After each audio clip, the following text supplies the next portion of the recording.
don't even know what to say. I don't even know what to say anymore. Yeah.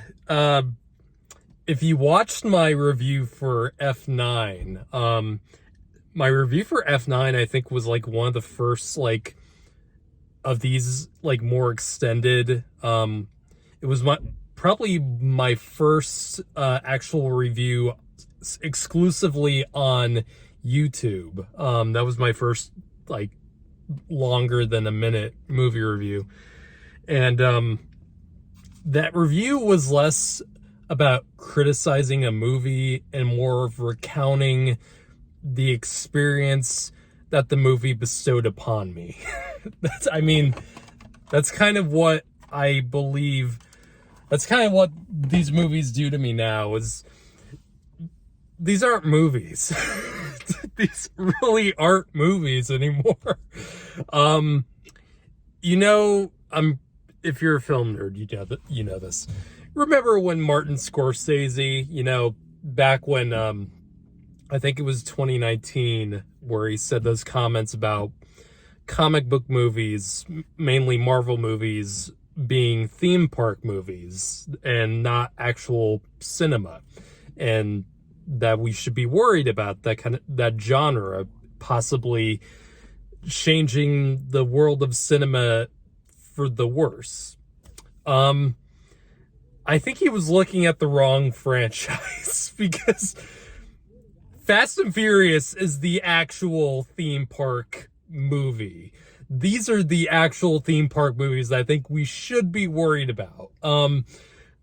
It's just that we don't get nearly as much of them as we do with Marvel movies. And I think that's kind of the interesting thing about this franchise now. Because we've had 11. If you include Hobbs and Shaw in this is the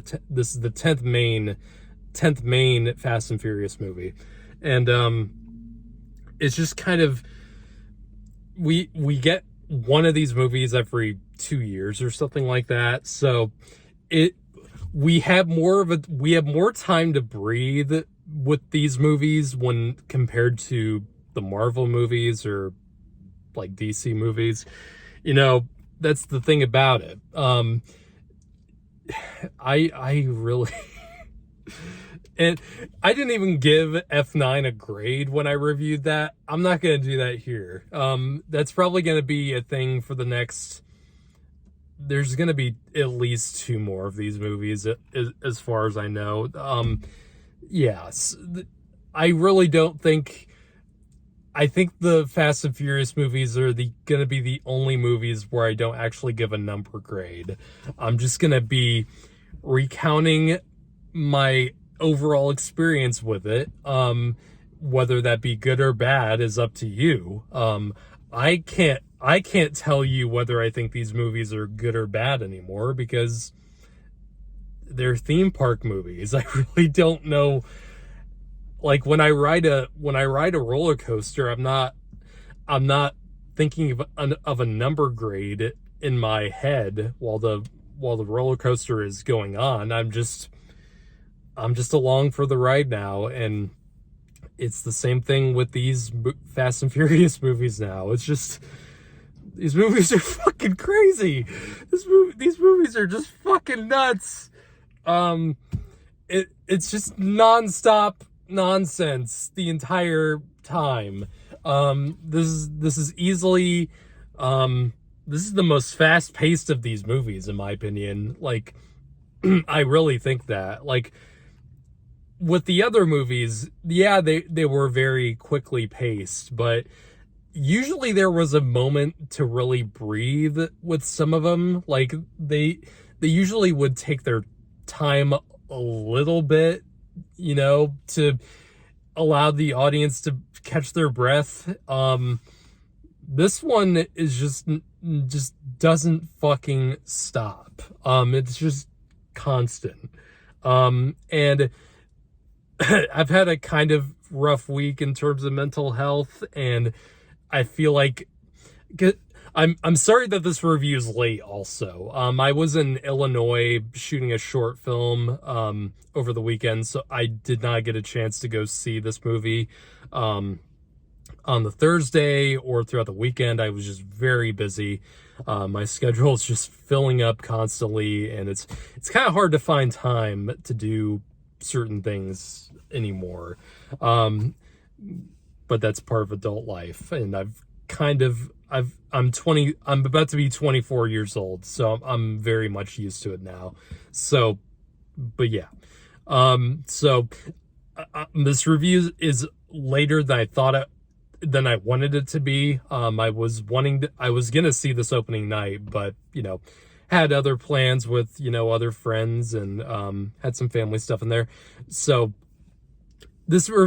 seeing this movie this week when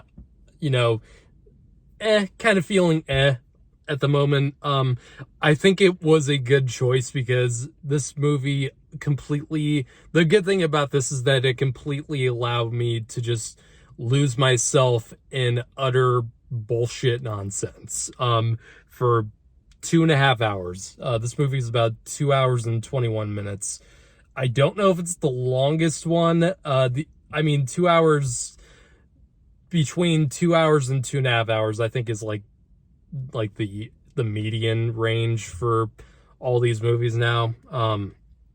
But the good thing is I completely got lost in the movie, whether that's a good thing or a bad thing. So in this new adventure from the Dominic Toretto family, this time, after the last one, John Cena was Vin Diesel's brother, and he obviously, like all these other movies, the bad guys turn good, or anti-hero, I should say. And this time, the big villain that they have to take on is Dante, who is played by Jason Momoa in this movie. And he is the son of the I can't remember. It's been a long time since I've actually watched Fast Five, but he is the son of the bad guy from Fast Five. The one who had the vault that they steal at the end of that movie. And Dante, in a terrific flashback in the opening scene of the movie, they interject Jason Momoa in parts of the climax of Fast Five, and he gets knocked into the water because he's Jason Momoa. You have to have him in water at some point. There's a shot in this movie that straight up looks like it could be from the upcoming Aquaman 2. When you see in the trailer, when he lands in the water and he opens his eyes, like they know what they're fucking doing. So Dante is out for revenge against the Toretto family now, because they stole his family's money and basically his fucking sanity, because he is a goddamn psychopath in this. Like, I hate this. I don't know if this counts as a spoiler, but Dante he's pretty much. And I know a lot of reviewers have brought this up, and some reviewers have. Jason Momoa in this movie is straight up a homosexual Heath Ledger Joker. I mean, he literally is oozing Heath Ledger energy throughout this entire performance. Like, there's so many tics and behavior moments in this movie where he's just dancing and doing like. In The Dark Knight, like, Heath Ledger kind of had a few moments where he was like doing that kind of thing, like humming classical music. That's so much of Jason Momoa's character in this movie is doing that. Straight up reminded me of Heath Ledger's Joker. And I'm not gonna complain about that, because if you're gonna steal from any performance, you might as well steal from possibly the greatest villain performance of all time. So yeah, Jason Momoa in this movie is, you can tell he was just this was probably the most fun he has ever had in his goddamn life.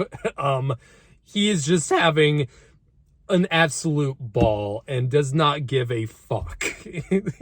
He does not give a fuck about subtlety. And I was having a ball with him pretty much for the most part. He's just constantly engaging in how little he gives a shit. But that's fine. That's totally fine with me. So there's a lot. The plot, can I even call it the plot anymore? It's just constantly just crazy shit.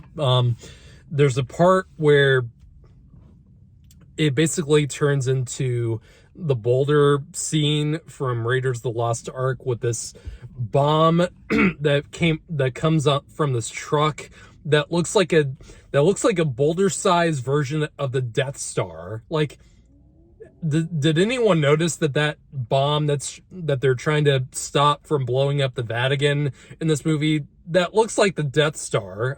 There's no way I'm the only one who saw that. Vin Diesel's trying to stop this boulder bomb with his car. The bomb in the trailer you see goes off and just blows up at least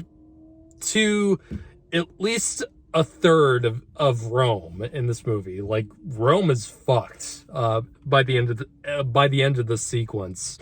And there's so many fight scenes in this movie where people get knocked on the head and it does not affect them whatsoever. There's a few fight scenes between Michelle Rodriguez and Charlize Theron. One of them takes place in like the secret lab in Antarctica, where they wake up next to each other and they start having a hand-to-hand fight, like almost every confrontational scene ends with in these movies.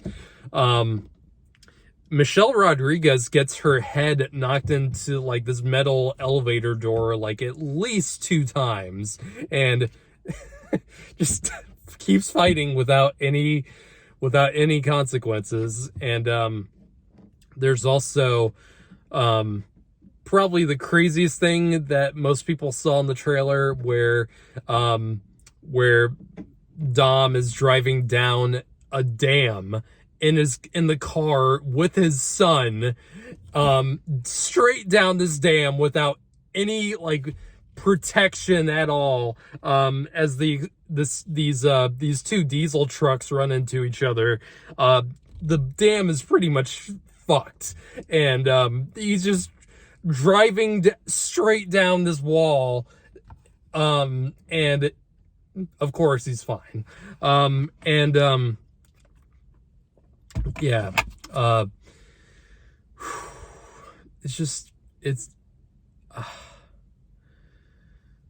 I'm telling you, it's like a roller coaster that just doesn't let up. And it's just for no rhyme or reason, it just keeps, the roller coaster just doesn't slow down. It just you're just in shock by the end of this. But the thing is, the Fast and Furious movies, of like most modern like franchises, like, we've been with these characters for like 20 years at this point, more than like 22 years, because this started in 2001. We're 10 movies in, and we've been with a bunch of these characters for, it seems like, for most of my generation's existence. These characters have been with us for a long time, and I think that's kind of what separates it from a lot of other action franchises like this, because the character roster has not changed. With even with Marvel in the last few years, ever since Endgame, we've not really had much of the same, like, people. So we haven't had that chance to really, get as much invested as we did. With Fast and Furious, that's pretty much it. The list just keeps growing, and characters just don't die, and the characters that we thought died end up coming back, and they're all together now. And that's kind of the cool thing about all these movies, kind of sorta, is that deep down we know we're just gonna keep seeing these guys, and each time it's gonna be like a little family reunion. And that is, I guess, that is kind of nice about this franchise, that this is the most comfort food of comfort foods. This is the thing that no matter how many times we come to it, it's gonna be the same thing, and we can always expect the same thing every time. Just with a few minor, a few new things added here and there, like new ways to just amuse you with the utter chaos that's happening. Did I enjoy this movie more than F9? Yeah, I will say I enjoyed this film more than the last one, just because I feel like the faster pace of this movie, I think, did help. The last one, I feel like, was a little bit too melodramatic for my taste. There was a lot of scenes in F9 that just straight up feel like they didn't even need to be there. Most of the scenes in this movie, it kept it moving and didn't really mellow out too much for my own taste, and it all stayed pretty consistent. There wasn't really a big lull in this movie, and it stayed pretty amusing from beginning to end. And that's all I could really ask for these movies anyway. And this movie ends on a cliffhanger. So I gotta see the next one. It ends in a pretty crazy cliffhanger. So yeah. Like I said, I won't give a grade for this movie, and I won't give a grade for the next movies. But I believe I'm seeing Little Mermaid tomorrow, the new one. We'll find out if it's any fucking good or not. But yeah, I'll be back to giving grades tomorrow, so don't get too worried. So yeah, what did you guys think of Fast X or Fast 10 or whatever the fuck it's called? Tell me what you guys thought of it, and the craziest moment what was the craziest moment for you in this 2.5 hour barrage of nonsense?